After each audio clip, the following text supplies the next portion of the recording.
semuanya dalam kondisi sehat ya. Teman-teman, kembali lagi kita dalam pembelajaran tematik. Hari ini kita akan belajar tematik tema 2D, subtema 1, pembelajaran 3 dan 4. Nah teman-teman, sebelum kita mulai belajar, kita sama-sama berdoa terlebih dahulu ya.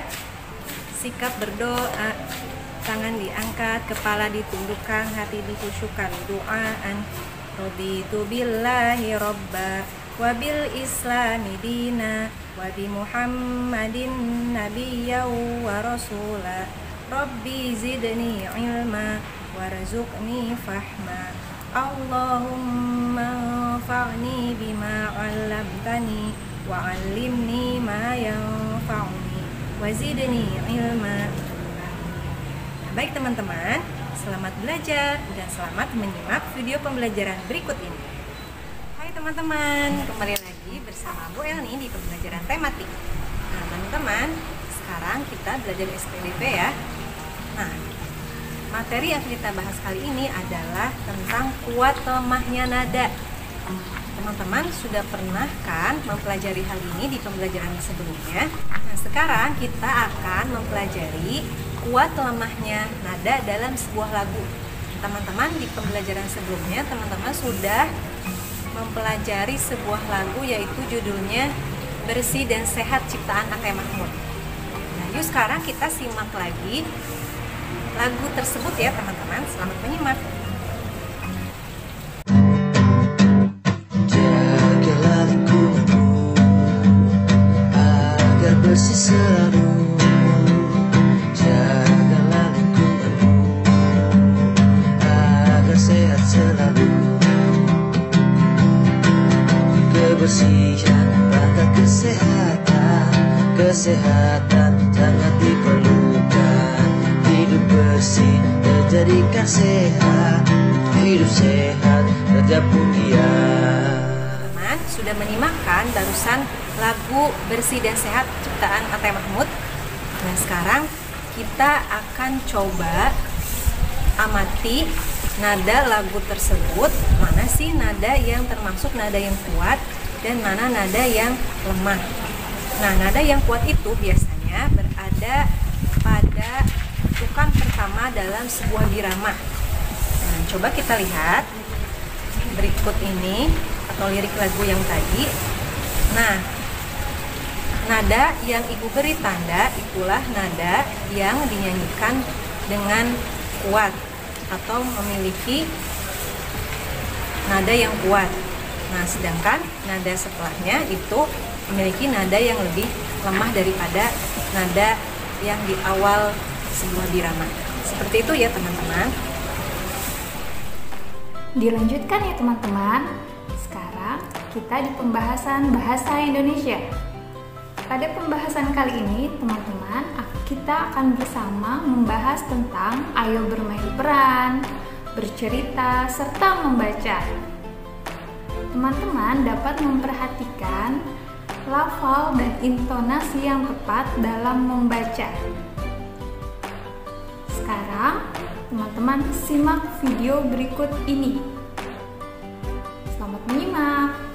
Dilanjutkan ya teman-teman di pembelajaran bahasa Indonesia. Ayo bermain peran. Bacalah percakapan Nina dan Adi berikut ini bersama teman sebelahmu. Bacalah dengan lafal dan intonasi yang tepat.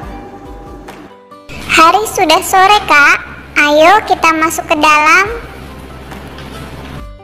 Ayo Di, jangan lupa merapihkan sisa makanan dan membuang sampah ke tempatnya.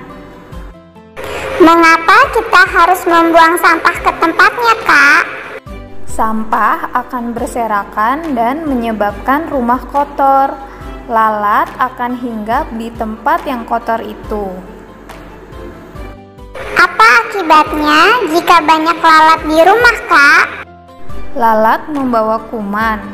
Jika lalat hinggap di makanan dan kita memakan makanan itu, kuman akan masuk ke tubuh kita.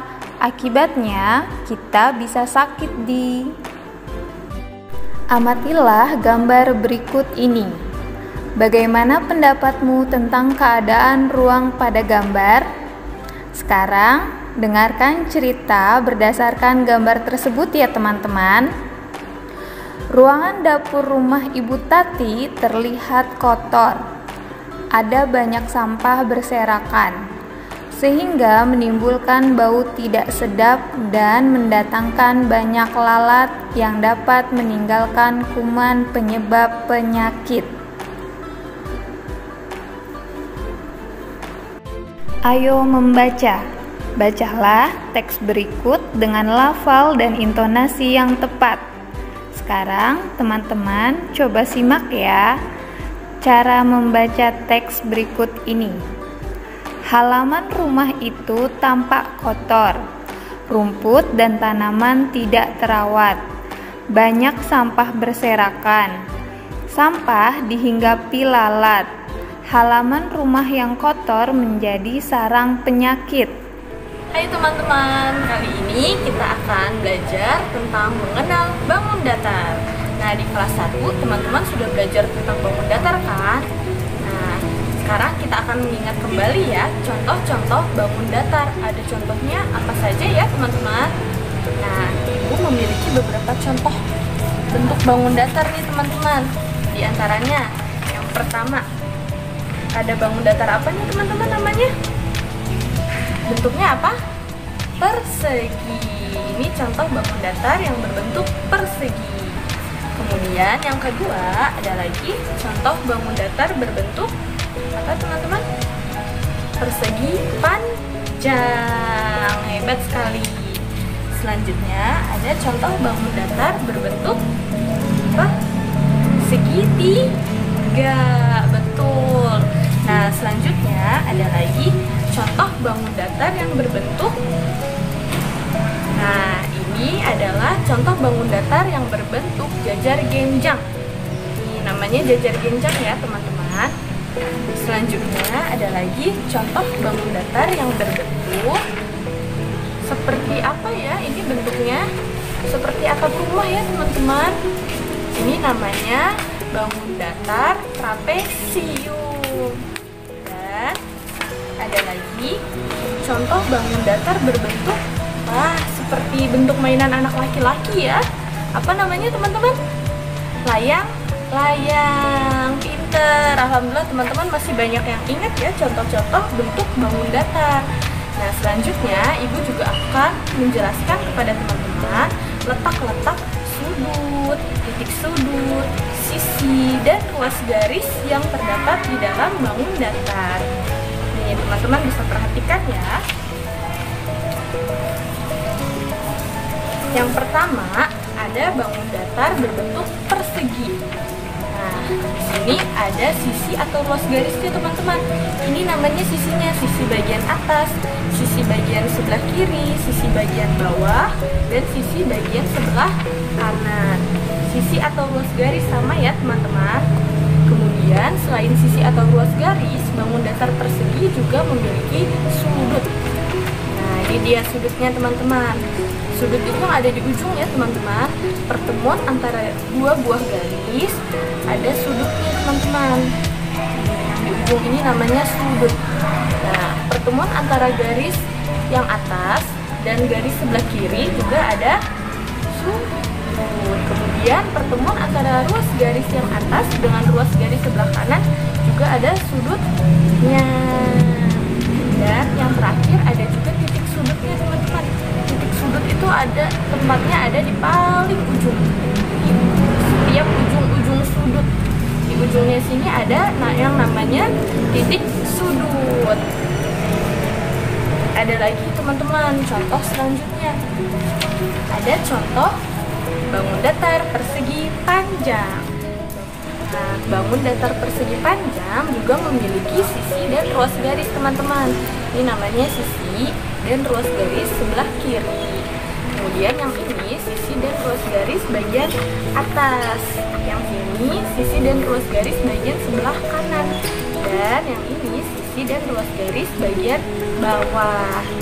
Selain ada sisi dan ruas garis, bangun datar persegi panjang juga memiliki sudut Sama seperti persegi tadi ya teman-teman, sudut itu letaknya di ujung. Di antara pertemuan garis satu dan garis satunya lagi ada sudut. Nah, di antara garis sebelah kanan dan bawah ada yang namanya sudut nih teman-teman. Di antara garis bawah dan garis sebelah kiri pun ada sudutnya. Sama, garis sebelah kiri dan garis atas juga ada sudutnya. Dan garis atas dan garis kanan juga ada sudutnya. Selain sudut juga ada yang namanya titik sudut. Titik sudut tadi letaknya ada di ujung ya teman-teman, di ujung. Setiap sudut di ujungnya ini ada yang namanya titik sudut teman-teman, di paling ujung. Nah, sampai di sini sudah paham ya teman-teman? Kalau sudah, Ibu akan contohkan lagi contoh bangun datar yang ketiga. Ada yang namanya bangun datar segitiga. Sama seperti tadi ya teman-teman, segitiga pun memiliki sisi atau ruas garis, kemudian juga memiliki sudut dan titik sudut. Letaknya pun sama seperti tadi ya, sisi atau ruas garisnya ada 3 berarti ya teman-teman, 1, 2, dan 3. Ada sisi sebelah kanan, sisi sebelah kiri, dan sisi bagian bawah. Titik sudutnya pun sama, ada di bagian paling ujung. Ya, paling ujung nih teman-teman. Kemudian sudutnya letaknya di antara garis sebelah kiri dan kanan, kemudian garis sebelah kanan dan bawah, dan garis bawah dengan garis bagian kiri ada sudutnya. Oke, mudah-mudahan paham ya teman-teman. Dan kemudian ada lagi contoh selanjutnya, contoh bangun datar jajar genjang. Sama ya teman-teman, jajar genjang pun memiliki sisi atau ruas garis, kemudian memiliki sudut dan titik sudut. Letaknya pun sama seperti bangun datar yang lain ya. Kemudian contoh selanjutnya ada bangun datar trapesium. Bentuknya seperti perahu ya teman-teman. Kalau dibalik bentuknya seperti atap rumah. Trapesium pun sama seperti bangun datar yang lainnya, memiliki sisi atau ruas garis, kemudian memiliki sudut dan titik sudut. Yang terakhir ada contoh bangun datar berbentuk layang-layang, seperti mainan anak laki-laki ya, bentuknya layang-layang. Layang-layang pun juga sama, memiliki sisi atau ruas garis, kemudian memiliki sudut dan titik sudut.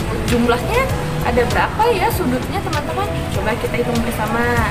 Sudut pertama, sudut kedua, sudut ketiga, dan sudut keempat. Berarti sudutnya ada 4. Kalau titik sudutnya ada berapa ya? Coba kita hitung.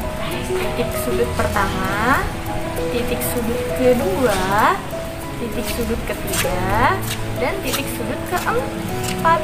Titik sudutnya ada 4. Kemudian sisi atau ruas garisnya ada berapa teman-teman? Coba kita hitung bersama ya. Sisi atau ruas garis sebelah kanan bawah, sisi atau ruas garis sebelah kiri bawah, sisi atau ruas garis sebelah kiri atas, dan sisi atau ruas garis sebelah kanan atas. Jadi ada berapa teman-teman sisi atau ruas garisnya? 1, 2, 3, dan 4. Ada 4. Hebat, semoga teman-teman sudah paham ya tentang contoh-contoh bangun datar yang tadi Ibu jelaskan. Alhamdulillah ya teman-teman, pembelajaran kita hari ini telah selesai. Tadi teman-teman sudah belajar banyak hal. Di antaranya yang pertama, teman-teman tadi belajar tentang membaca percakapan. Kemudian teman-teman juga belajar menulis cerita tentang lingkungan sehat dan tidak sehat. Nah, yang kedua, teman-teman tadi belajar tentang kuat lemahnya nada dalam sebuah lagu. Dan yang ketiga, teman-teman juga belajar menunjukkan sisi, sudut, dan titik sudut pada bangun datar. Untuk mengakhiri pembelajaran kita hari ini, kita bersama-sama berdoa dulu ya, supaya apa yang sudah kita pelajari hari ini bisa bermanfaat untuk kita semua. Yuk, istiqdadat, istaqdatna, sikap berdoa, tangan diangkat, kepala ditundukkan, hati dikhusyukkan. Doakan alhamdulillahi rabbil alamin. Subhanakallahumma wa bihamdik, asyhadu an la ilaha illa anta, astaghfiruka wa atubu ilaik. Amin. Terima kasih kepada teman-teman yang sudah menyimak pembelajaran hari ini. Sampai berjumpa di pembelajaran selanjutnya. Wassalamualaikum.